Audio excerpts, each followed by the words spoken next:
Huahuapujamba Ponaco, Mocoipa Apoya Supoteime. Paz y bien este 23 de junio. En 1915 se crea la Escuela Militar. Era presidente de la República Eduardo Scher y ministro de Guerra y Marina Ernesto Velázquez. 23 de junio, Día Olímpico. El comité se creó un 23 de junio de 1894 por el barón Pierre de Coubertin en París, con el fin de revivir los Juegos Olímpicos antiguos. 23 de junio, Día Internacional de las Viudas, declarado en 2010 por las Naciones Unidas con el fin de dar la voz a las mujeres que han perdido a su marido y promover sus derechos y el apoyo especial que necesitan. 23 de junio, Noche de San Juan, conmemora el nacimiento de San Juan Bautista. Es igualmente conocida como Víspera de San Juan o Fiesta de San Juan, una tradición pagana de origen cristiano para celebrar el solsticio de verano en el hemisferio norte y solsticio de invierno en el hemisferio sur, a pesar de no coincidir con exactitud la fecha de esta festividad.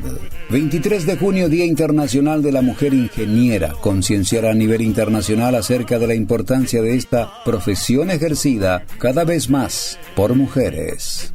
23 de junio, Día de las Naciones Unidas para la Administración Pública y Semana de Lucha contra la Alergia. 23 de junio en Nicaragua es Día del Padre, en Venezuela Día del Abogado. La festividad es de Tomás y José. La frase es de Raquel Yotti, directora del Instituto de Salud Carlos III. Ella dijo: la ciencia del futuro tiene que ser feminista, integradora y humanista.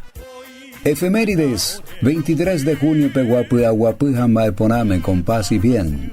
Argüello Duoñe M. Esa pura bandera puerere, no emande ver hombre asaita.